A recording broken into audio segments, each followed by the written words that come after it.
समानता केवल समान लोगों के बीच होती है। असमान लोगों के बीच किसी भी किस्म की समानता नहीं हो सकती। असमान लोगों को समान बनाने के लिए असमान नियम बनाने होंगे, इसलिए आरक्षण की व्यवस्था है। और उसी मंडल कमीशन की रिपोर्ट में लिखा है आरक्षण हम इसलिए दे रहे हैं क्योंकि हम जानते हैं आरक्षण बीमारी की दवा नहीं है, दर्द की दवा है। आप सभी लोगों को मेरा जय भीम, जय मंडल, जय संविधान, इंकलाब जिंदाबाद है। डॉक्टर अंबेडकर का 25 नवंबर 1949 का दिया गया वो भाषण, जिसके बाद इस संविधान को अंगीकृत कर लिया गया था, उस भाषण को इसलिए भी पढ़ा जाना चाहिए कि डॉक्टर अंबेडकर ने कुछ चिंताएं भी वहां साझा की हैं। वो चिंता इस बात की थी कि जो संविधान हम आपको सौंप कर जा रहे हैं वो ऐसा नहीं है कि वो उसमें कोई कमी नहीं है, उसके लागू हो जाने के बाद सारी तस्वीर बदल जाएगी। डॉक्टर अंबेडकर अपने उस उद्बोधन में कहते हैं कोई संविधान कितना भी अच्छा क्यों ना हो, अगर उसे लागू करने वाले लोग अच्छे ना हुए तो संविधान का कोई अहमियत नहीं बचेगी, वो कागजों का पुलिंदा मात्र बचेगा। मुझे नहीं पता कि मुझे भारत के संविधान को आज कागजों का पुलिंदा मात्र कहना उचित है या नहीं, मगर इस बात को मैं दावे से कह सकता हूं कि जिन भी खतरों को डॉक्टर अंबेडकर ने उस भाषण में 1949 में इशारा किया था, वो खतरे हमारे सामने आकर खड़े ही नहीं है। उन्होंने संविधान को तहस नहस कर दिया है, केवल उसकी घोषणा नहीं हुई है। अब संविधान को बिल्कुल हटाकर आपके सामने एक घोषणा थोड़ी की जाएगी कि आज से मनुस्मृति का संविधान लागू है, लेकिन संविधान खत्म हो गया है। इस बात को इस तरह से समझिए जो अभी नवीन बोल रहे थे कि जितने भी गुनाह हुए उसमें न्याय किसके पक्ष में हुआ। शंकर बिगहा, लक्ष्मण कृपा थे, उस पूरी फेहरिस्त में मैं कुछ और नाम जोड़ देना चाहता हूं। रोहित वेमुला की सांस्थानिक हत्या के बाद कौन जेल में है? पायल तड़वी की सांस्थानिक हत्या के बाद कौन जेल में है? प्रोफेसर हनी बाबू, प्रोफेसर आनंद तेलतुंबड़े आज जेल में है, अभी तक उनका गुनाह साबित नहीं हुआ है। कहां है भारत का संविधान? जंतर मंतर पर दिल्ली में संसद से चंद कदम की दूरी पर संविधान की प्रतियां जला दी गई, कौन जेल में है? इस देश में धर्म संसद के नाम पर घोर अधार्मिक और संविधान विरोधी भाषण दिए गए, कौन जेल में है? इस देश में उसे दिल्ली में भगवा संविधान बनाकर सेमिनार करके उसका विमोचन किया जा रहा है कि जब आरएसएस के 100 साल पूरे होंगे 2025 में, तो हम इस संविधान को बदलकर अपना मूल संविधान लागू करेंगे। कौन उस कार्रवाई में जेल में गया? इस देश में राम मंदिर पर फैसला आज सुनाया गया, कल वो जज राज्यसभा की सदस्यता लेता है, कहां संविधान बचा है? इस देश में जितने भी घोर संविधान विरोधी काम आप करें, आप जेल में नहीं जाएंगे, मगर आप अगर सवाल करेंगे तो आप जेल जाएंगे, आप गोली मारे जाएंगे, आपको आवाज को दबाया जाएगा। इसलिए इस मंच पर मुझे सबसे पहले बाबू जगदेव प्रसाद याद आते हैं, जिनकी आवाज को दबाने का काम इसी बिहार में हुआ था। संविधान के खात्मे की घोषणा नहीं हुई है और हम और आप अभी उस संविधान की जो बहुत थोड़ी सी चीजें लागू हैं उसकी वजह से ये आयोजन कर पा रहे हैं। बस इतना ही संविधान बचा हुआ है कि हम आलोचना कर पा रहे हैं।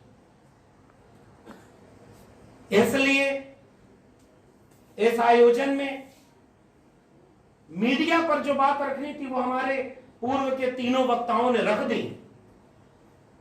चाहे सुमित जी ने जो बात कही हो कि भाई आप टीवी देखना बंद कर दीजिए, हमारे अकबर इलाहाबादी ने एक शेर लिखा, खींचो न कमानों को न तलवार निकालो, जब तोप मुकाबिल हो तो अखबार निकालो।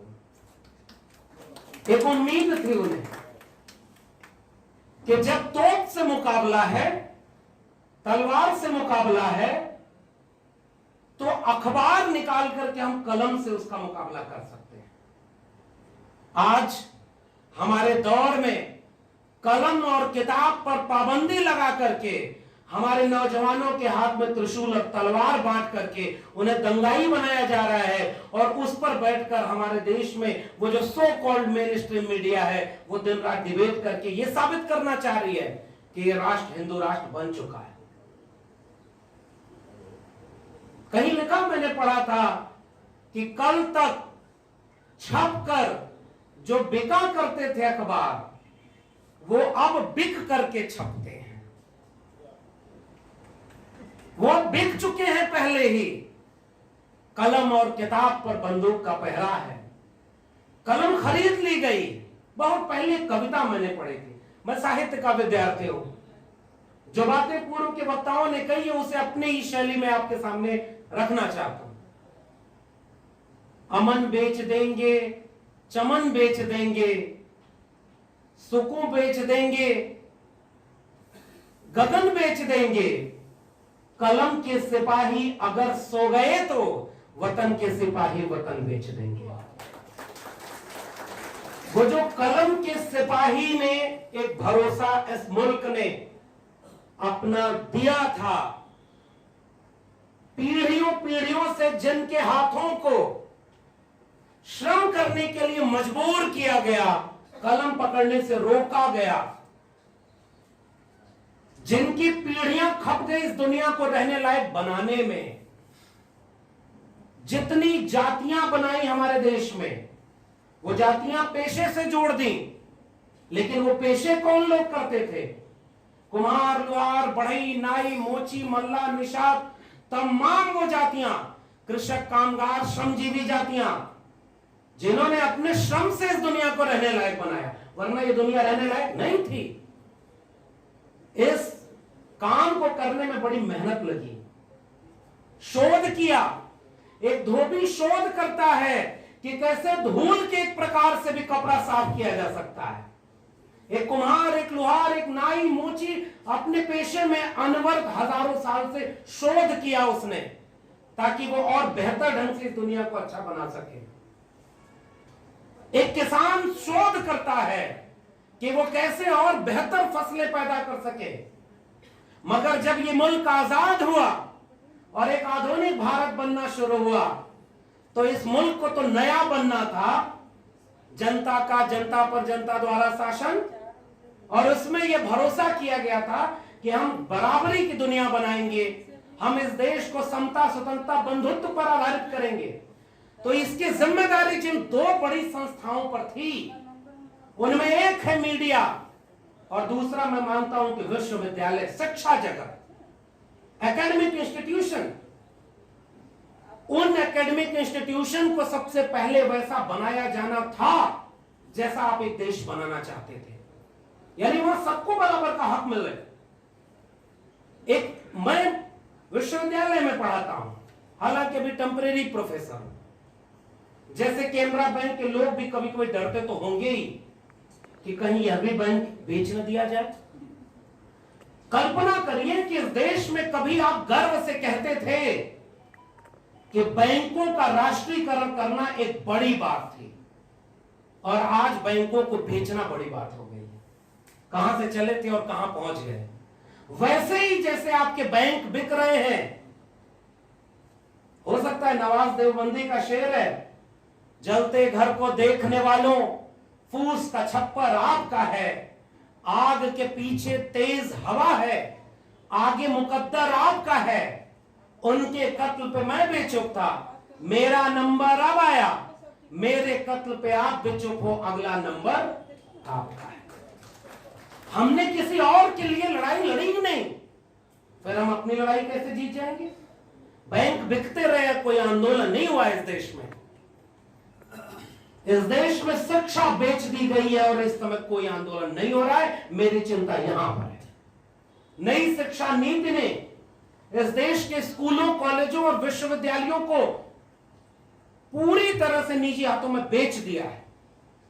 जैसे संविधान खत्म हुआ है, हमें अंदाजा नहीं लग पा रहा, वैसे ही शिक्षा बिक गई है। और इस बात को भी हमें समझने में शायद अगले 10, 15, 20 साल लगेंगे, मगर तब आपके पास बचाने के लिए कुछ नहीं होगा।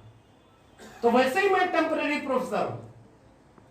मुझे नहीं पता कि जितना आप लोग सम्मान देते हैं उतना ही दूसरी तरफ से विशेष प्रकार का सम्मान मिलता है। और उस विशेष प्रकार से सम्मानित किए जाने का नतीजा यह होगा कि मैं अब एक स्थायी प्रोफेसर बचूंगा या नहीं बचूंगा, मेरी नौकरी रहेगी या नहीं, इसका कोई अब भरोसा ही नहीं। नौकरी छोड़ के लोग बैठे हैं। मैं तीनों लोग जो मीडिया के आप लोगों ने बुलाए, मैं एक बात कहना चाहता हूं आयोजकों को, मेरे हिसाब से मीडिया पर बात करने के लिए ये एक शानदार पैनल आपने चुना है। इन्होंने वहां की नौकरियों को लात मारा और आपकी आवाज बनकर के आपके सामने बोला। हम इसलिए बोल रहे हैं क्योंकि मेरी नौकरी रहे या जाए, मैं कल को प्रोफेसर बचूं या ना बचूं, इससे ज्यादा बड़ी चिंता मेरी यह है कि इस मुल्क का आईन, इस देश का संविधान बचेगा या नहीं बचेगा, डॉक्टर अंबेडकर और फूले के सपनों का भारत बचेगा या नहीं। इसलिए हम आपके बीच में बोलने आए। हम ये जानते हैं कि इसकी कीमत चुकानी पड़ती है और लोग चुका रहे हैं। इसलिए जब हम आपके सामने ये बात रख रहे हैं कि जैसे मीडिया वैसा नहीं बन पाया जैसा आजाद भारत के मीडिया को होना था, वैसे इस देश के विश्वविद्यालय और स्कूल नहीं बन पाए जैसा उन्हें होना था। और इसलिए जब मैंने आरटीआई लगाई, 1 जनवरी 2020 तक का आंकड़ा बता रहा है कि इस देश के 45 केंद्रीय विश्वविद्यालयों में एक भी प्रोफेसर ओबीसी का नहीं। कैसा देश आपने बनाया? इस देश के 45 केंद्रीय विश्वविद्यालयों के 97 to 99% पोस्ट जो एससी, एसटी और ओबीसी की थी, वो आज भी खाली रखी गई, उस पर अपॉइंटमेंट ही नहीं हुए। कौन लोग थे जो ये नहीं करना चाह रहे थे? ये वही लोग थे जो शिक्षा की अहमियत जानते थे, इसलिए उन्होंने हमारे लोगों को शिक्षा से दूर रखा। और इसलिए मैंने ये बात कही कि जिन जातियों ने श्रम करके, शोध करके इस दुनिया को रहने लायक बनाया, खूबसूरत बनाया, उन्होंने जब अपना विश्वविद्यालय बनाया तो उन विश्वविद्यालयों में शोध करने वाले बुद्धि विवेक को, तर्क विज्ञान को उन विश्वविद्यालयों से बाहर रखा। और जिन लोगों ने श्रम जीवियों के श्रम पर केवल जीवन जिया परजीवी की तरह, चौधरी छोटू राम कहते थे इस देश के 90% लोग कमेरा लोग हैं, 10% लोग लुटेरा लोग हैं जो 90% के श्रम को, कर्म को वहां पर लूटने का काम करते हैं। इसी को अर्जक संघ ने कहा कि ये 90% अर्जक लोग हैं जो अर्जित करके अपना जीवन जीते हैं, इस दुनिया को चला रहे हैं, और 10% लोग तो अनर्जक लोग हैं। और उन विश्वविद्यालयों पर उन जातियों को उन्होंने बाहर रखा जिन्होंने हजारों साल से श्रम करके इस दुनिया को खूबसूरत बनाया। जो श्रम करेगा उसी में शोध करने का विवेक होगा ना। जिसने जीवन में कोई श्रम ही नहीं किया उसका बुद्धि काम नहीं करेगी। इसलिए जिनकी बुद्धि का काम सबसे कम था, उन्होंने अपने को सबसे बुद्धिमान कहा, और वो कहे कि जो ब्रह्म का ज्ञानी होगा वो ब्राह्मण होगा। कल्पना करिए, विरोधाभास देखिए इसका। इसलिए मेरी चिंता यह है कि वो जो लोकतंत्र के पहरुए थे, वो फैज अहमद फैज की एक नज्म है कि ये दाग दाग उजाला, ये सब गजीदा शहर, ये वो शहर तो नहीं जिसका हमें इंतजार था, ये वो भारत तो नहीं जैसा हमारा भारत लोग बनाना चाहते हैं। इसलिए मुझे लगता है, मैं जब कविताओं की बात कर रहा था, इस देश में जमहूरियत की बात कर रहा था, इस देश में साझा शहादत से बना हुआ साझा विरासत की बात कर रहा था, तो मुझे याद आता है अभी आज ही मैं बैठा था तो इस देश का गृह मंत्री का बयान आया है कि हमें इतिहास फिर से लिखने से कोई रोक नहीं सकता। मैं सोचने लगा कि जिन्होंने इतिहास बनाया ही नहीं वो इतिहास लिखेंगे तो क्या लिखेंगे। महाभारत काल में इंटरनेट था, गणेश जी पहली प्लास्टिक सर्जरी थे, यही सब तो लिखेंगे। और इस देश के निजाम की कहानियां उन इतिहास की किताबों में लिखी जाएंगी कि हम नाली के गैस से चाय बनाया करते थे, बादल आ जाए तो रडार काम नहीं करता था, यही तो कहानियां लिखेंगे। क्योंकि इस देश में हरियाणा से लेकर मध्य प्रदेश और उत्तराखंड तक कई जगहों पर स्कूलों, कॉलेजों और विश्वविद्यालयों के सिलेबस बदले जा रहे हैं। अब उस सिलेबस बदलने में एनसीईआरटी ने सिलेबस बदल दिया। सिलेबस बदल करके वो क्या पढ़ाएंगे, महाराणा प्रताप ने अकबर को युद्ध में हरा दिया था। और उसी सिलेबस से निकले हुए कुछ लोग जब सिनेमा बनाएंगे तो कहेंगे कि पृथ्वीराज चौहान ने मोहम्मद गोरी को युद्ध में मार दिया था, जबकि इतिहास कहता है कि पृथ्वीराज चौहान 1192-93 के आसपास तराइन के युद्ध के बाद ही मर गए और मोहम्मद गोरी का निधन हुआ 1206 ईस्वी में। इतिहास बनेगा तो इतिहास बदला जाएगा।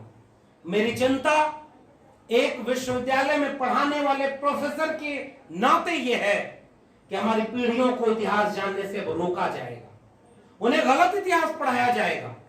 और इसलिए मैं चिंतित हूं कि भले वो कल को सिलेबस में लगाएंगे, एक गीता का अध्याय लगा रहे हैं हरियाणा में कि अब गीता का अध्याय पढ़ा जाएगा।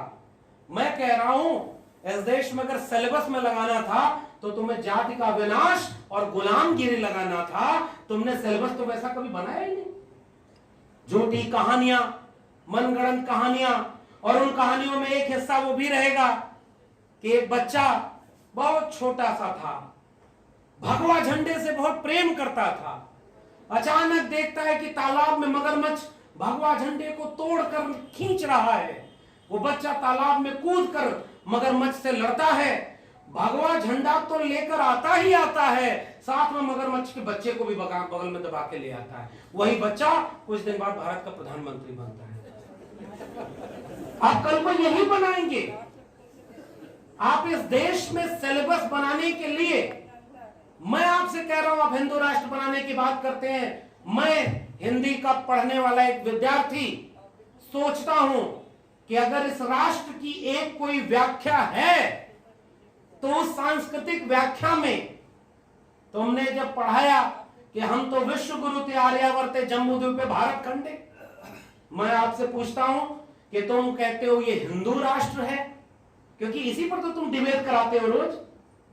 अच्छा एक बात सोचिए, मीडिया की हालत देखिए, एक व्यक्ति आरएसएस का प्रमुख बयान दे देगा कि हम इसे अखंड भारत बनाएंगे, तो शाम को मीडिया वाले डिबेट करने के लिए आरएसएस के व्यक्ति को बुला के कहते हैं जरा बताइए आप कैसे बनाएंगे।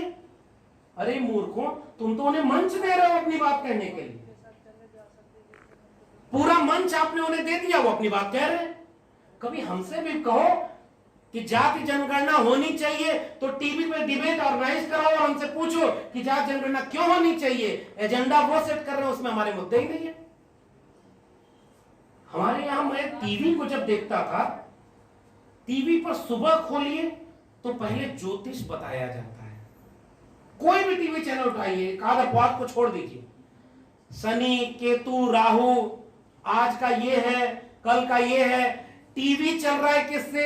विज्ञान और तकनीक से, और उस पर क्या बताया जा रहा है? कर्मकांड। टीवी की शुरुआत, दुनिया में कंप्यूटर आया तो दुनिया में साइंस एंड टेक्नोलॉजी आगे बढ़ी। इस देश में कंप्यूटर आया तो उससे सबसे पहला काम हुआ कुंडली और जन्मपत्री बनाने का। यह ऐसा देश है क्योंकि किसके हाथ में कंप्यूटर आया? उनके हाथ में आया जो ज्ञान विरोधी थे, वो कर्मकांड मानने वाले लोग थे। इसलिए मेरी चिंता उस टीवी को लेकर नहीं है।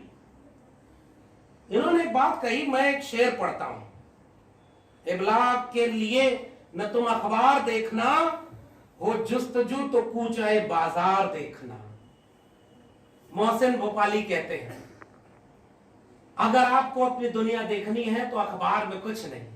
अखबार तो आग लगाने, एक जमाना था, इस वक्त वहां कौन धुआं देखने जाए अखबार में पढ़ लेंगे कहां आग लगी थी, यहां से शुरुआत हुई थी। इस वक्त कौन वहां धुआं देखने जाए, अखबार में पढ़ लेंगे कहां आग लगी थी। और आज जहां भी आग लगी है उसके पीछे खोजेंगे तो कोई अखबार मिलेगा।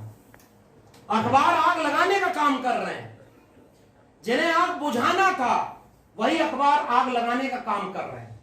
मुझे याद है मंडल आंदोलन चल रहा था इस देश में, वीपी सिंह की सरकार के खिलाफ नारे लग रहे थे। बिहार की जमीन पर खड़े होकर अपनी वैचारिक बात करना जरूरी है।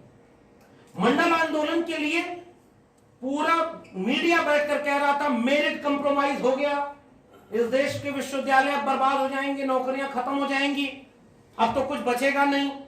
और उसके विरोध में आंदोलन, तो टैगलाइन चलती थी, उसमें हेडलाइन चलती थी, पूरा देश सड़कों पर, पूरे देश के नौजवान मंडल के विरोध में खड़े हैं। वीपी सिंह से किसी ने पूछा इंटरव्यू में, तो वीपी सिंह ने कहा कि मेरे पास भी ओबीसी समाज के लोग आए और उन्होंने कहा कि अगर आप कहें तो हम इनका जवाब दें, हमें जवाब देना अच्छे से आता है। वीपी सिंह ने कहा कि नहीं, जो काम करना था वो मैंने किया है। फिर उन नौजवानों ने एक सवाल पूछा कि इस देश के अखबार और टेलीविजन लिख रहे हैं कि इस देश के नौजवान सड़कों पर उतर गए मंडल के विरोध में, क्या 10% 15% सवर्णों के नौजवान ही देश के नौजवान हैं? हम इस देश की आधी आबादी के नौजवान जो इस मंडल का स्वागत कर रहे हैं, हम इस देश के नौजवान नहीं है क्या? विमर्श तो ऐसे सेट किया गया, यह देश किसका है? और उसके बाद वीपी सिंह ने मंच से एक बात कही थी। उस बात में उन्होंने कहा कि मैंने राजनीति का व्याकरण बदल दिया है, एक ऐसे बच्चे का जन्म हो गया है जिसे वापस मां के पेट में नहीं डाला जा सकता। इस देश की आधी आबादी को उनके हक हुकूक और न्याय से वंचित रखा गया। बहुत दिन तक अगर इस गुस्से पर नियंत्रण आप रखेंगे तो किसी दिन ये उबाल लेकर फूटेगा। मंडल के लिए इतना विरोध में, अखबार पलट कर देखिए, टीवी पर मंडल के विरोध में ही केवल खबरें चल रही।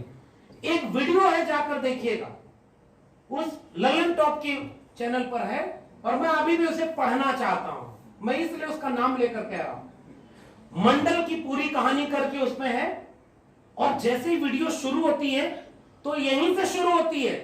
मंडल लागू किया वीपी सिंह ने सरकार बचाने के लिए। कोई ये नहीं बताया कि संयुक्त मोर्चा गठबंधन का जो घोषणा पत्र था उसमें भी लिखा था मंडल हटाना, मंडल लागू करना और इस तरह के भेदभाव को हटाना।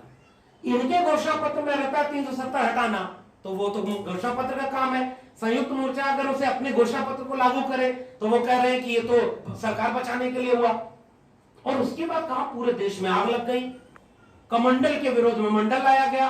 तो जो विजुअल्स उसमें हैं उसमें लड़के लड़कियां नारा लगा रहे हैं, लड़कियां कह रही हैं हमें बेरोजगार पति नहीं चाहिए, वो सारी सवर्ण लड़कियां थी। इस देश में जब महिला आरक्षण की बात हुई तो जब ये सवाल कहा गया कि कोटा विदिन कोटा होना चाहिए, सभी किस्म की महिलाएं, सभी वर्गों की महिलाएं एक जैसी नहीं है, तो इस देश में कहा गया कि शरद यादव, लालू प्रसाद यादव और मुलायम सिंह यादव, तीनों का नाम लेके गालियां दी गई कि महिला विरोधी हैं ये लोग, क्योंकि इन्होंने कोटे विदिन कोटा की बात कही थी। और उसके बाद क्या हुआ, दूसरा नारा ये लगा जिसमें गालियां दी गई थी वीपी सिंह, शरद यादव को, रामविलास पासवान को। और तब मुझे याद आता उसमें उस विजुअल में जहां गाली दी गई है उसको वो स्लो कर दिया गया, जहां वो बिपिया और ललुआ कह रहे हैं, मां बहन की गालियां। और तब मुझे बिहार की जमीन पर कर्पूरी ठाकुर याद आते हैं। कर्पूरी ठाकुर मुख्यमंत्री बने तो किसने नारा दिया था, आरक्षण कहां से आई, कर्पूरिया की मां भी आई। इतना गंदा नारा मैं हर मंच से इसलिए बोलता हूं क्योंकि आपको पता ही नहीं कि आपके और हमारे हक के लिए किन्होंने कितना अपमान सहा है, और तब जाकर के हमें ये जगह मिली है जहां खड़े होकर के आपसे बात कर पा रहे हैं। ये नारा किसने बनाया? जो लोग मेरिट की बात करते थे। राम नरेश यादव उत्तर प्रदेश में मुख्यमंत्री थे और बिहार में कर्पूरी ठाकुर थे। दिल्ली से चमड़ा भेजा संदेश, बाल बनावे कर्पूरी और भैंस चरावे राम नरेश। ये नारा किसने बनाया था? ये मुख से पैदा हुए लोगों ने बनाया था ना। और आप मेरिट की बात करते हैं और आप कहते हैं हिंदू राष्ट्र बनाएंगे। अगर कर्पूरी ठाकुर और राम नरेश यादव, बाबू जगदेव प्रसाद कुशवाहा, ये लोग भी हिंदू थे, तो ये गालियां किसने बनाई उनके ऊपर? बीपी मंडल जब बिहार के मुख्यमंत्री बने तो उस कुछ दिन बाद गंगा में, चूंकि उस गंगा से यातायात भी होता था, तेल रिस गया गंगा में और आग लग गई। सदन में खड़े होकर प्रतिपक्ष और दक्षिणपंथी नेता विवेकानंद झा ने कहा कि एक शूद्र जब मुख्यमंत्री की कुर्सी पर बैठेगा तो गंगा में आग नहीं लगेगी तो कहां लगेगी। वीपी मंडल ने खड़े होकर जवाब दिया कि देखो, गंगा में आग तो तेल रिसने से लगी है, लेकिन तुम्हारे सीने में जो आग लगी है, अभी मुझे और उस आग को भड़काना है ताकि आग जलती रहे। यह लड़ाई लड़कर के यहां तक पहुंचा गया था। आज उसी मंडल के विरोध में जो लोग कमंडल लेकर निकले थे, इस देश में रथ यात्रा और मंदिर के नाम पर दंगा करवाया, जिन्होंने लाशों पर कारोबार करके उन्होंने कुर्सी पाई थी, आज जब जाति जनगणना की बात हो रही है, दलितों, पिछड़ों, आदिवासियों की एक एका बन रही है, मंडल और भारत के संविधान के बाद इस देश में एक ऐसा वर्ग तैयार हुआ है जो विश्वविद्यालयों से पढ़ करके इतना काबिल हुआ है कि वो आरटीआई लगाकर पूछता है, जब 2006 में मीडिया में कितने दलित, पिछड़े, आदिवासी हैं, अनिल चामड़िया, योगेंद्र यादव और जितेंद्र कुमार ये सर्वे करते हैं, तो पता चलता है कि न्यूज रूम में तो केवल 99.999% केवल अपर कास्ट के लोग बैठे हुए हैं। फिर वो जब वहां हमारे लोग नहीं तो हमारी खबरें कहां से होंगी। विश्वविद्यालयों में जब हमने आईटीआई लगाई तो वहां पर 90-99% प्रोफेसर, कुलपति, प्रिंसिपल वो सारे एक ही वर्ग के लोग बैठे हैं। फिर ये भारत किसका है? जब ये सवाल पूछा जा रहा है तो फिर से आग लगाई जा रही है, और आग लगाने का काम इस देश के अखबार कर रहे हैं, न्यूज चैनल कर रहे हैं। इसलिए मुझे याद आ रहा है एक वाकया, जब बाबरी मस्जिद विध्वंस का काम करने के पहले एक रथ यात्रा निकाला था इनके अगुआ लोगों ने। रथ यात्रा जब बिहार में आई तो बिहार की जमीन तो बुद्ध की जमीन है ना, बिहार की जमीन कर्पूरी ठाकुर बाबू जगदेव प्रसाद की जमीन है। बिहार की जमीन पर उस रथ यात्रा को रोका गया समस्तीपुर में। वो एक बहुत बड़ा कदम था। बाद के कामों की हम बेशक आलोचना करें इन नेताओं की, लेकिन जितना उनके हिस्से का श्रेय है वो कम से कम देना चाहिए। उस लहूलुहान रथ यात्रा को रोकने का काम बिहार की जमीन पर हुआ था, और इसलिए हम कहते हैं कि उस रथ यात्रा को रोकने का खामियाजा यह भुगतना पड़ रहा है कि हीरा चोर विदेश में, लंदन में बैठे हैं, और खीरे जैसी चोरी के एवज में कोई जेल में बैठा है और आप उसे बचा नहीं पाए। चारा चोरी, इस देश को लूट लिया जिन्होंने, वो आपके निजाम बने बैठे। उसी दौर में दूसरा काम हुआ था उत्तर प्रदेश में, जब मुलायम सिंह यादव ने कार से ऊपर गोली चलवाई थी। वो राजनीति का उरोज था, अभी शुरुआत थी, फिर भी गोली चलानी पड़ी। उसके बाद दैनिक जागरण अखबार में नाम लेके बोल रहा हूं, उस अखबार ने क्या कहा कि खुद मुलायम सिंह हेलीकॉप्टर पर बैठकर बंदूक से गोली चला रहे थे। उस अखबार ने तुरंत खबरें चलाई कि जाने सैकड़ों कार सेवक मर गए। रात को सुबह 3-4 बजे अखबार छप करके बटने के लिए जाते थे। पता चला, मुलायम सिंह ने कहा कि अखबार बिकने नहीं चाहिए, बटने नहीं चाहिए, और उन अखबारों को जलाया गया था 1990-91 के आसपास।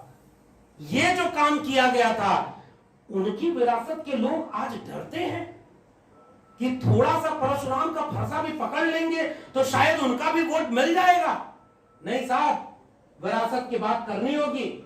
जो हिम्मत रथ यात्रा को रोकने और कार से ऊपर गोली चलाने की थी, वो हिम्मत डॉक्टर अंबेडकर से आती है, जो पाकिस्तान और द पार्टीशन ऑफ इंडिया किताब में लिखते हैं कि हिंदू राष्ट्र अगर हकीकत बना तो इस देश के लिए सबसे बड़ा अभिशाप होगा, क्योंकि हिंदू कुछ भी कह ले, हिंदू धर्म स्वतंत्रता, समानता और बंधुत्व विरोधी है, ये लोकतंत्र से मेल नहीं खाता, इसे किसी भी कीमत पर रोका जाना चाहिए। ये ताकत डॉक्टर अंबेडकर को कहां से मिली? फूले से मिली, तथागत बुद्ध से मिली। फूले ने अपनी गुलामगिरी में क्या लिखा? अगर ब्रह्मा मुख से पैदा हुए, 4 मुंह थे, ब्राह्मण मुख से पैदा हो रहे, तो गर्व कहां ठहर रहा? मैं तो रेफरेंस से बात करता हूं, इसीलिए शायद अभी तक मुझे जेल में नहीं डाले, लेकिन जब चाह लेंगे तो डाल देंगे, जैसे मेरे प्रोफेसर हनी बाबू को जेल में डाला। इसलिए मैं कहता हूं कि वो ताकत उनके पास थी जो उन्होंने गुलामगिरी लिखी। हम अगर आज उसे पढ़ दें तो अब हमारे पास वो भी ताकत नहीं बची, वो भी साहस नहीं बचा। और ये ताकत उन्हें कहां से मिले? वो जो पूरा महाराष्ट्र नवजागरण में एंटी कास्ट मूवमेंट चला था, ज्ञानदेव, नामदेव, तुकाराम का मूवमेंट, उस पूरे मूवमेंट की वजह से ज्योतिबा फूले को एक जमीन तैयार मिली थी। और उसके बाद दलित पैंथर बना और इतना रेडिकल मूवमेंट। ये ताकत वहां कहां से आई? उस पूरे दक्षिण भारत की विरासत में, पेरियार की विरासत में, नारायण गुरु और बसवन्ना चोखा मेला की अयंकली की विरासत में गहरे कोई जड़ में था। तो वो संत काव्य मूवमेंट था जिसमें कबीर मिलते हैं। काकर पातर जोड़ के मस्जिद लई चिनाए, ताचड़ मुल्ला बाग दे क्या बहरा हुआ खुदाए। पाथर पूजे हर मिले तो मैं पूजू पहाड़, ताते ये चाकी भली पीस खाए संसार। अरे इन दोन रान पाई, हिंदुन की हिंदुआई देखी, तुर्कन की तुर्काई, अरे इन दोन रान पाई। बिल्कुल स्पष्ट हिम्मत थी सामने मुंह पे कहने की, तुम कद बाबन हम कद सूद, हम कद लोहो तुम कद दूध। कितना क्लियर पूछा था। कबीर लिखते हैं बाकायदे कि अगर गंगा में नहाने से अगर तरना हो, लोग मुक्ति मिल जाए, तो मछली न तरी जिसके पानी में ही घर था। भाई ये बात इतना तार्किक बात। मन न रंगाए रंगाए जोगी कपड़ा। मैं जब जोगी की बात कर रहा हूं तो आप बिल्कुल मत समझिएगा कि मैं उत्तर प्रदेश के मुख्यमंत्री की बात कर रहा हूं। मैं कबीर की बात कर रहा हूं। आसन मारी मंदिर में बैठे, ब्रह्म छोड़ पूजन लगे पथरा। कनवा फड़ाए जटवा बढ़ाए, दाढ़ी बढ़ाए जोगी होई गई ना बकरा। मथवा मुड़ाए जोगी कपड़ों रंगैले, और गीता बाँच जोगी होई गई ना लबरा। मन ना रंगाए रंगाए जोगी। मैंने किसी मुख्यमंत्री की बात नहीं की, क्योंकि हमें पता है, हम लोग देखिए भोजपुरी समाज से आने वाले लोग हैं। हम लोग जानते हैं हंसुआ बिया में खुरपी गीत नहीं गाया जाता, और टीवी चैनल वाले बैठ करके यही काम कर रहे हैं। भोजपुरी में हमारे यहाँ कहावत है, हाथी लियाई घोड़ाओ ना लिए, गधो ना लिए। मतलब अच्छे दिन लाएंगे, 15 करोड़ और 15 लाख रुपए आएगा, 2 करोड़ रोजगार आएगा, अच्छे दिन आएगा, महंगाई से मुक्ति चाहिए कि नहीं चाहिए, दोनों बात पला करके इस देश को आगे। और मिला जब सत्ता मिली तो बैंक बिक रहे हैं। मैंने पहले ही कहा, रेलवे बिक गई, तमाम सरकारी संस्थान जहां का आरक्षण लागू था उसे बेचा गया। ध्यान से समझिएगा इस पूरे खेल को, क्योंकि आरक्षण को मंडल कमीशन में लिखा है, बहुत शानदार लाइन है। समानता केवल समान लोगों के बीच होती है, असमान लोगों के बीच किसी भी किस्म की समानता नहीं हो सकती। असमान लोगों को समान बनाने के लिए असमान नियम बनाने होंगे, इसलिए आरक्षण की व्यवस्था है। और उसी मंडल कमीशन की रिपोर्ट में लिखा है, आरक्षण हम इसलिए दे रहे हैं क्योंकि हम जानते हैं आरक्षण बीमारी की दवा नहीं है, दर्द की दवा है। केवल दर्द ठीक होगा। फिर भी मंडल कमीशन की 40 में से केवल 2 अनुशंसाएं लागू हुई। फिर से मैं कह रहा हूं, अखबारों को पलट कर देखिएगा, न्यूज चैनल की डिबेट देखिएगा और हिंदू राष्ट्र वालों से सवाल पूछिएगा, मंडल के विरोध में कमंडल क्यों ले आए। 2006 में जब उस मंडल कमीशन की दूसरी अनुशंसा लागू हुई, उसके बाद शिक्षा और रोजगार में 27% आरक्षण मिला, अपर लिमिट है 50%। ईडब्ल्यूएस सुदामा कोटा लागू करने के बाद अपर लिमिट टूट गई कि नहीं? तो फिर मंडल कमीशन की रिकमेंडेशन कहती है कि 52% आबादी को पहले तो गिनो, क्योंकि तुम्हारे पास जनगणना 1931 की है। गिनते क्यों नहीं भाई? हिंदू धर्म खतरे में आ जाता है क्या? इतना नाजुक तुम्हारा धर्म कि हमारी चंद बातों से खतरे में आ जाए। तो जाति की बात करना इसलिए जरूरी है क्योंकि मंडल कमीशन की बात कर रहे हैं। इसलिए वो कहा कि 52% आबादी को 52% रिजर्वेशन मिलना चाहिए, प्राइवेट सेक्टर में रिजर्वेशन मिलना चाहिए, प्रमोशन में रिजर्वेशन मिलना चाहिए। ये सारा तो अनुशंसा मंडल कमीशन की दी हुई है। और मंडल कमीशन की अनुशंसाओं पर काम नहीं करने वाले लोग, आज मुझे देखिए एक अखबार मिला है, अभी किसी ने दिया है, पिछड़ा वर्ग संदेश, और मैं त्याग मूर्ति RL चंदापुरी जी के बारे में नहीं जानता था, सच बताऊं। जैसे मैं नहीं जानता था कि अंबेडकर भी हमारे जैसे नीरज पटेल ने कहा। हमने पढ़ा, हमने जाना, हम अपनी जड़ों के पास गए तो हमने ये देखा। और इसी में आप जाकर देखिएगा, वो तस्वीर भी लगी हुई है, शोषित जन संदेश पिछड़ा वर्ग संघ, पटना में कार्यक्रम हुआ जिसमें डॉक्टर अंबेडकर को बुलाया गया। ओबीसी SC ST की एका तो पहले से बनी हुई थी।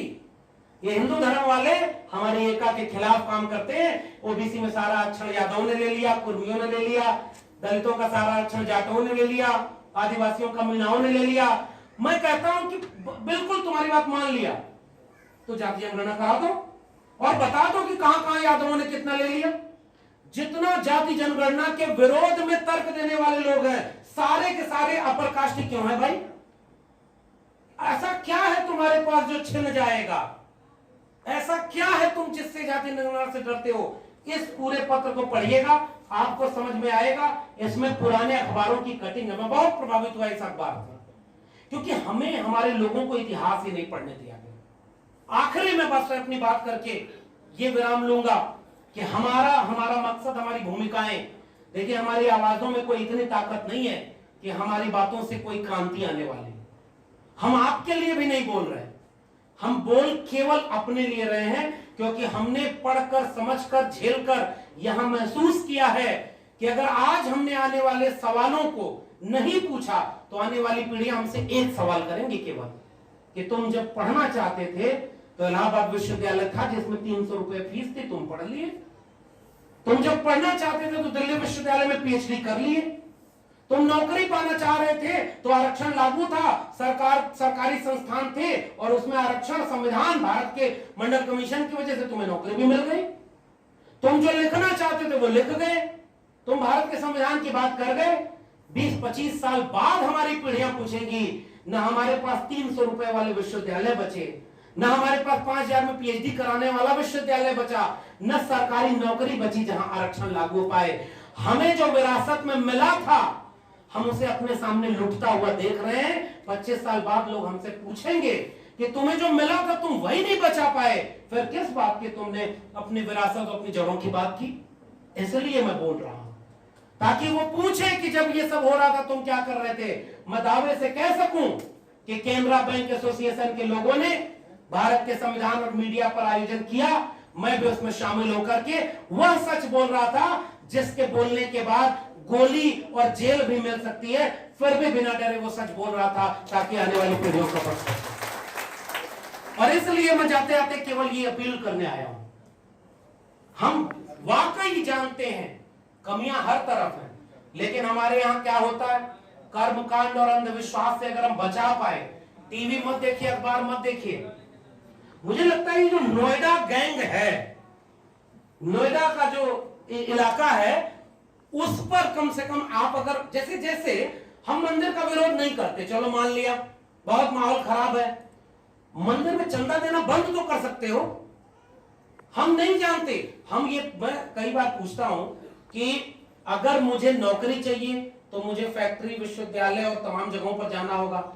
अगर मुझे इलाज करना, मेरा सर दर्द दुखे तो डॉक्टर के पास जाना होगा। मुझे मोक्ष चाहिए तो मंदिर के पास जाना होगा। ज्योतिबा फूले क्या लिखते हैं, मैं एक दो किस्सा सुना के बात खत्म कर रहा हूं। ज्योतिबा फूले ने एक किस्सा लिखा तृतीय रत्न नाटक में, मैं हर जगह सुनाता हूं और जानबूझ के सुनाता हूं, सुनिएगा भाई। हमारी बात नहीं मानेंगे, हो सकता है फूले की थोड़ी बात मान ले। उन्होंने कहा एक बहुत गरीब आदमी एक ब्राह्मण के पास गया और कहा जीवन बहुत कष्ट है, मैं कैसे इस कष्ट से मुक्त होऊंगा? तो ब्राह्मण ने कहा तुम्हारी कुंडली में ये बता रहा है कि शनि ग्रह ठीक जगह पे नहीं है।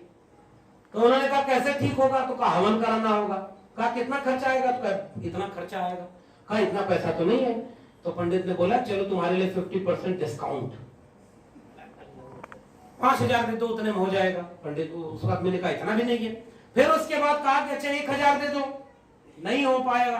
फिर पंडित ने कहा अच्छा 100 रुपए दे दो, एक हफ्ते के लिए शनि को ठीक जगह पे ले आ रहा हूं, बाद में जब पैसा हो जाए तो बड़ी वाली हवन करा लेना। वो आदमी खड़ा होकर कहा कि साहब मेरे जेब में एक फूटी कौड़ी भी नहीं है। ब्राह्मण खड़ा होकर नाराज होते हुए बोला कि तेरी जेब में जब एक फूटी कौड़ी नहीं है तो जा बच्चा, शनि तेरा कुछ नहीं बिगाड़ सकता।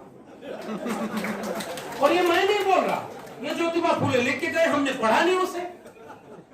भाई मेरा काम ये है, मैं विश्वविद्यालय से जुड़ा हूं, मेरा फर्ज है मैं कलम और किताब बचाने का केवल भाषण न दूं, मैं आपसे गुजारिश करूं किताबों को पढ़िए अपने घर में। हमें गुलदस्ता मत दीजिए, आपने दिया है हालांकि भारत का संविधान, लेकिन ये फूल दोपहर और शाम तक मुरझा जाएंगे, हमारे साथ नहीं रहेंगे।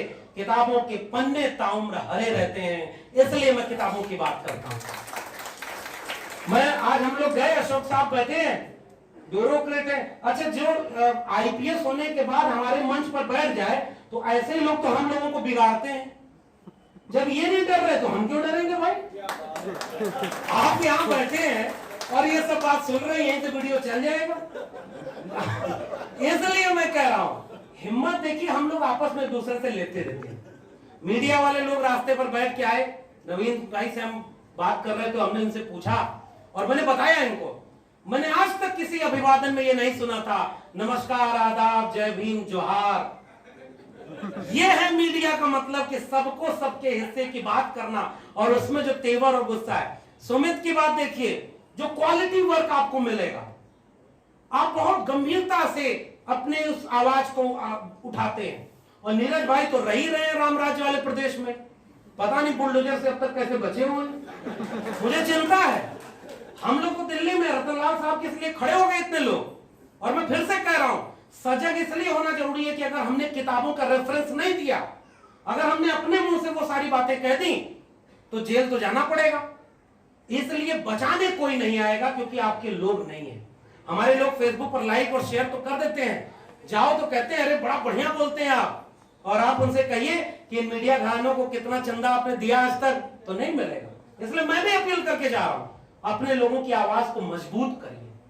आप पहचानिए कि आपके लिए कौन बोल रहा है। एक आरएसएस का व्यक्ति आपके घर पर आकर के वो जानता है कि ये व्यक्ति अम्बेडकरवादी है, ये समाजवादी है, इसके वोट हमें नहीं मिलेगा, फिर भी वो कहेगा भाई साहब केवल चाय पीने आपके आए हैं। हमारे लोग तराजू लेकर तौलते हैं, जो 24 कैरेट अम्बेडकरवादी उसी से मिलेंगे, जो 22 कैरेट उससे नहीं मिलेंगे। हमारे यहाँ ओबीसी के अलग समस्या, और मैं तो उस जमीन पर खड़ा हूं जो समाजवाद की जमीन है। और समाजवादी और डॉक्टर अंबेडकर और डॉक्टर लोहिया 1956 में मिलकर क्या करना चाह रहे थे भाई? वो जो ओबीसी और एससी को मिलाकर रिपब्लिक पार्टी ऑफ इंडिया बनाने की बात, समाजवाद की बात और सामाजिक न्याय की बात मिल करके करना चाह रहे थे, वो कहां रह गया? इसलिए मेरी गुजारिश है, अपने लोगों को पहचानना और अपने लोगों के साथ खड़ा होना बहुत जरूरी है। इसकी जरूरत इसलिए है क्योंकि अगर एक आवाज को अगर खामोश कर लिया गया तो बाद में कोई बोलेगा नहीं। हमारे यहाँ प्राइमरी स्कूल में मास्टर जाता था पढ़ाने, तो पढ़ाना अगर उसे नहीं है मास्टर को, तो पूरी क्लास में से सबसे शैतान लड़के को बुलाता था और गर्दन झुका के 4 मुक्का मारता था, और उसके बाद कहता था जाओ बैठ जाओ। उस 4 मुक्के की धमक अगले 1 घंटे की क्लास में रहती थी, और कोई शरारत विद्यार्थी नहीं करता था। इस समय भी एक ऐसे ही प्रिंसिपल और प्राइम मिनिस्टर इस देश में आपने बिठा दिए हैं, वो नजीर बना करके आपके लोगों को गोलियां मार रहे हैं, आपके लोगों को जेल में डाल रहे हैं, क्योंकि जो हजारों हजार लोग जो आवाज उठाने लगे, अपना हक मांगने लगे, वो डर जाए और खामोश हो जाए। मगर मुझे लगता है डॉक्टर अंबेडकर की बात कर रहे हो आप, तथागत बुद्ध की बात कर रहे हो, आप बात कर रहे हो ज्योतिबा फूले की, तो एक बात सोचिए, पेरियार की बात कर रहे हो, तो जिनकी बात आप कर रहे हैं वो उनके आकाओं से नहीं डरे, तो आप क्या इनसे डर जाएंगे क्या? ये हिम्मत हमें वहां से मिलती है। गोडसे, गोलवलकर और हेडगेवार की विचारधारा इस देश को दंगाई बना रही है। अंबेडकर, फूले और पेरियार की विचारधारा इस देश को बचाने और बनाने की लड़ाई लड़ रही है। यह जंग विचारधारा की है, यह जंग अपने मुल्क में जो इतनी मेहनत से बनाई गई चीज थी उसको बचाने की है। इसलिए मीडिया बचाना भी हमारा काम है। कल्पना करिए, इस देश में पानी खराब हो रहा है, मैं जिस दल्ले में रहता हूं वहां अपनी हैसियत के हिसाब से लोग पानी पीते हैं। जो झुग्गी झोपड़ियों में रहता है वो सप्लाई का पानी पीता है, और जो अच्छे घरों में रहता है उसके यहाँ महंगे महंगे आरओ लगे हुए। पानी खत्म अगर हुआ तो सबसे पहले कौन मरेगा? कोरोना आया तो सबसे पहले कौन मरा? कौन? नवीन जी से बात हो रही थी, इन्होंने कहा कि वो वही दौर था जब पैदल लोग सड़कों से लौट रहे थे। वो कौन लोग थे? क्यों हमें पहचानने नहीं दिया जाएगा? कल को ये प्रकृति खत्म होगी तो सबसे पहले शिकार कौन होगा? जिन्होंने इस दुनिया को रहने लायक बनाया उसी के पास कुछ नहीं है। इसलिए जगदेव बाबू के नारे से बात खत्म कर रहा हूं। सोशलिस्टों ने बांधी गांठ, पिछड़ा पावे 100 में 60 का नारा दिया था संयुक्त सोशलिस्ट पार्टी ने, सन सोपा ने बांधी गांठ। उस नारे को आगे बढ़ाने का काम जगदेव बाबू ने किया, और वहीं से मुझे एक दिशा नजर आती है। एक दिशा नजर आती है किताबों से, एक दिशा नजर आती है ऐसे नारों से। जब अर्जक संघ नारा लगाता है पुनर्जन्म और भाग्यवाद, इनसे निकला ब्राह्मणवाद। ब्राह्मणवाद की क्या पहचान, गिट पिट बोले करे न काम, मानववाद की क्या पहचान, ब्राह्मण भंगी एक समान। जिसमें समता की चाह नहीं, वह बढ़िया इंसान नहीं। समता बिना समाज नहीं, बिन समाज जन राज नहीं। दो बातें हैं मोटी मोटी। आइए इस बिहार की जमीन पर जगदेव बाबू को याद करते हुए आखिरी में ये नारा बोल रहा हूं, इसके संदेश को समझ जाइएगा। दो बातें हैं मोटी मोटी, हमें चाहिए इज्जत रोटी। मिटे गरीबी और अमीरी, मिटे चाकरी और मजबूरी। 100 में 90 शोषित हैं, शोषितों ने ललकारा है। धन धरती और राजपाट में 90 भाग हमारा है। 10 का शासन 90 पर नहीं चलेगा, नहीं चलेगा। जो जमीन को जोते बोए वो जमीन का मालिक होए। और ये नारा आगे बढ़ के कहा गया, राष्ट्रपति हो या चपरासी की संतान, सबको शिक्षा एक समान। शिक्षा पर जो खर्चा हो बजट का 10वां हिस्सा हो। सबको शिक्षा सबको काम, वरना होगी नींद हराम। और सबको शिक्षा दे न सके जो, वो सरकार निकम्मी है। और जो सरकार निकम्मी है वो सरकार बदलनी है। मुझे लगता है कि ये पैगाम धन धरती और राजपाट का, शिक्षा और रोजगार का, वो आने वाले वक्त में हमारी पीढ़ियों को बचाएगा। केनरा बैंक के आयोजकों को बहुत बहुत धन्यवाद कि आपने हमें आमंत्रित किया। जय भीम, जय मंडल, संविधान जिंदाबाद, उल गुलाम जिंदाबाद, इंकलाब जिंदाबाद। साथियों, नेशनल जनमंच को सब्सक्राइब करें, साथ ही बेल आइकन की घंटी को बजाएं।